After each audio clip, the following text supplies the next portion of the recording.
नमस्कार, मी मृणाल दुसानीस आणि हा माझा नवरा नीरज मोरे. सो आम्ही दोघांनी आता नवीन व्यवसाय सुरू केला आहे. आमचा एका नवीन बिझनेसची आमची सुरुवात झाली आहे आणि ते म्हणजे फूड इंडस्ट्रीत. सो आम्ही एक रेस्टॉरंट सुरू करतो आहे ज्याचं नाव आहे Belly Loves Bistro and Tap. आणि आम्ही खूप एक्सायटेड आहोत की सगळ्यांनी त्या रेस्टॉरंटमध्ये यावं, गर्दी करावी आणि इथलं फूड टेस्ट करावं आणि तुम्हाला कसं वाटतं याचा प्रामाणिक अभिप्राय द्यावा. सो मला माहिती आहे की थोडंसं वेगळा प्रवासात आम्ही दोघांनी उडी घेतली आहे. सो माझी तर सुरुवातीपासून इच्छा होती की स्वतःचं काहीतरी असावा व्यवसाय आणि तोही फूड इंडस्ट्रीशी रिलेटेड. आणि माझंही तसंच होतं ॲक्च्युली. मी आहे IT मध्ये होतो ॲक्च्युली आणि माझी पण सुप्त इच्छा अशी होती की व्यवसाय सुरू करावा. आणि मग जेव्हा मृणालचं आणि माझं डिस्कशन व्हायचं तेव्हा मोस्टली आम्ही फूड इंडस्ट्रीकडेच आमचं मोस्टली अटेन्शन असायचं. हो, म्हणजे टचवूड की आम्ही दोघं एकाच नोटवर होतो आणि आमच्या दोघांची इच्छा होती की आपलं काहीतरी छोटंसं का होईना पण एखादं फूड काय म्हणू ट्रक असावा और काहीतरी असावं, कॅफे असावं. राईट. आम्ही खूप चर्चा केली, खूप डिस्कशन्स केले, पण फायनली हा प्रवास आता बेली लव्स बिस्ट्रो अँड टॅपवर येऊन थांबला आहे. आणि आमचं विंटेज वाईबचं आणि कॅज्युअल डायनिंग असं रेस्टॉरंट आहे आणि मल्टी क्युझिन आहे. सो मला खात्री आहे की ठाण्यात राहणाऱ्या सगळ्यांनाच आणि फक्त ठाण्यातच नाही तर सगळ्यांनाच रेस्टॉरंटमध्ये उत्तम फूड मिळेल आणि तुमच्या सगळ्या अपेक्षांवर आमचं रेस्टॉरंट खरं उतरेल. सो माझी रिक्वेस्ट आहे माझ्या सगळ्या प्रेक्षकांनासुद्धा की प्लीज माझ्या ह्या नवीन व्यवसायाला तुमचं सपोर्ट असू देत आणि आमच्या या बेली लव्स बिस्ट्रो अँड टॅपला नक्की भेट द्या.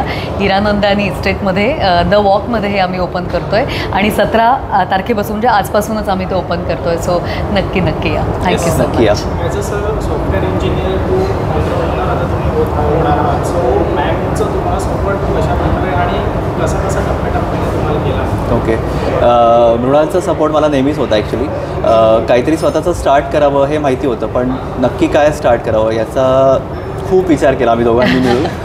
जसं की कॅफे आहे किंवा काय. राईट. आणि एक्झॅक्टली थॉट प्रोसेस कशी होती की मल्टिपल्स बिझनेस असतात पण पर्टिक्युलर या क्षेत्रातच यावं असं का वाटतं? या क्षेत्रात इंटरेस्ट पहिल्यापासूनच होता. दोघांनाही आम्हाला कुकिंग करून ते लोकांना खायला घालून त्यांचे रिॲक्शन्स कशा येतात हे बघण्याची आम्हाला दोघांनाही आवड आहे. आय थिंक तेच स्कोर आहे फूड इंडस्ट्रीमध्ये की पीपलला अपील होतं आहे का आपलं फूड आणि त्याच्यामुळेच हा प्रवास सुरू झाला. आणि ॲक्च्युली नीरज मीच सांगते की नीरज सॉफ्टवेअर इंजिनियर आहे. त्याने अमेरिकेत 15 वर्ष तो राहत होता आणि शिक्षण घेत असताना त्याने काही कॅफेजमध्ये आणि असं कामही केलेलं आहे. सो त्याला तशी थोडीफार बॅकग्राऊंड आहे. माझ्याकडे तर ती अजिबातच नव्हती. सो असं एकमेकाचा थोडाफार अनुभव गाठीशी घेऊन आणि स्वप्न उराशी घेऊन आणि खूप चांगली माणसं आम्हाला या प्रवासात लाभली आहेत. आमची सगळी टीम, आमचे शेफ. सो आम्ही खूप लकी आहोत की आम्हाला खूप कमी काळात इतका चांगला प्लॅटफॉर्म, इतकी चांगली माणसं आणि इतकं चांगलं लोकेशन मिळालं. सो त्याला फक्त तेव्हाच काय म्हणू मानाचा तुरा तेव्हाच खवला जाईल जेव्हा सगळे प्रेक्षक किंवा सगळे खवय्ये येऊन ह्या रेस्टॉरंटला भेट देतील. सो आम्हा दोघांची रिक्वेस्ट आहे या निमित्ताने आणि या मीडियाच्या माध्यमातून की तुम्ही सगळे नक्की या. Thank you so much. As an artist तेव्हा जो सर्वच एक प्रश्न होता पण फूड इंडस्ट्रीमध्ये किंवा रेस्टॉरंट इंडस्ट्रीमध्ये होते तर दोन्ही क्षेत्र हे वेगवेगळे आहेत. सो ह्या दोन्ही क्षेत्रांमध्ये काय सांगा? दोन्ही क्षेत्र वेगळी आहेत नक्कीच, पण दोन्ही क्षेत्रांचा दुवा एकच आहे, त्या म्हणजे मूलभूत गरजांमध्ये येतात दोन्ही क्षेत्र. सो मला असं वाटतं आपण जर खुश असू म्हणूनच आमच्या रेस्टॉरंटचं नाव आम्ही बेली लव्स ठेवलं आहे की अन्न हे अशी गोष्ट आहे की एकदा माणसाचं पोट तृप्त असेल असं म्हणतात ना, आधी पोटोबा मग विठोबा, तर ते उगाच नाही आहे. जेव्हा माणूस खाऊन पिऊन सुखी असतो तेव्हा माणूस सगळ्या गोष्टीत रमतो, त्याचं मन रमतं. सो मला असं वाटतं की मला दोन्ही गोष्टी मॅनेज करायला एकटीवर ते येणार नाही कारण नीरज माझी अर्धी जबाबदारी सांभाळणार आहे. पण माझं नक्कीच ह्या क्षेत्रात लक्ष आहे आणि मी पहिली व्यक्ती नाही आहे की असं रेस्टॉरंट सुरू करणारी. अशी अनेक लोकं आहेत जे 2 व्यवसाय एकत्ररित्या सांभाळतात. सो ज्याला करायचं असतं त्याला कुठेही मला वाटतं अडचणी येत नाही. सो दोन्ही गोष्टी आम्ही बरोबर हँडल करू शकू अशी माझी बघूया होप आहे. प्रोसेस चालू होती तेव्हा ऑब्व्हियसली आपण घरच्यांना आपल्या नातेवाईकांना वगैरे सांगतो तेव्हा आपण एखादा नवीन बिझनेस चालू करणार आहे हे घरच्याची प्रतिक्रिया काय? त्यांचा सपोर्टच होता, त्यांचा पहिल्यापासूनच सपोर्ट होता आणि त्यांना पण असं वाटत होतं की आम्ही काहीतरी नवीन व्हेंचर सुरू करावा, बिझनेस करावा स्वतःचा. सो घरच्यांचा आणि फॅमिली मेंबर्सचा प्रत्येक वेळी सपोर्टच होता आम्हाला.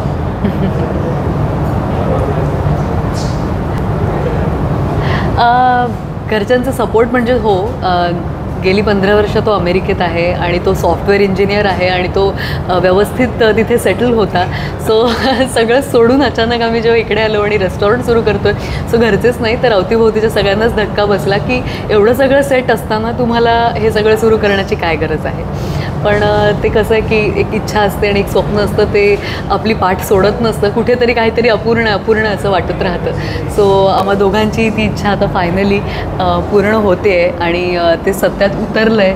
सो हा प्रवास आता खऱ्या अर्थाने सुरू झाला आहे. बघूया कसा होतो पुढे. आपण एक म्हणतो ना, बिझनेस स्टार्ट केलं की पहिलं आपण मार्केटिंग वगैरे असेल तर ऑफलाईन थ्रू वगैरे असेल, पण आता डिजिटलचा जमाना आहे. बरोबर.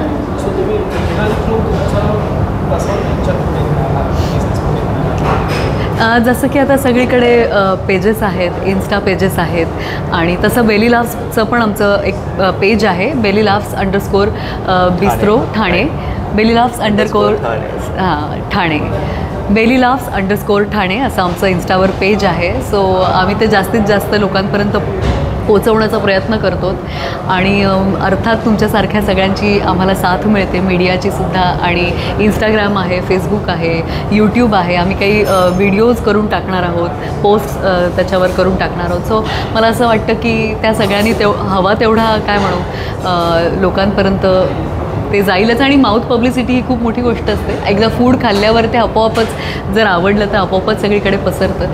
सो आय होप तसं होईल. आमच्यासाठी हा अगदी नवीन प्रयोग आहे खरं सांगायचं तर. आम्ही दोघेही पहिलाच इंटरव्ह्यू, आम्ही घाबरतो सुद्धा आहोत पण आम्ही खूप मनापासून हे सुरू केलं आहे आणि आमची इच्छा आहे की ते जास्तीत जास्त लोकांपर्यंत पोहोचावं आणि आमच्या प्रयत्नांना आणि आमच्या मेहनतीला यश यावं.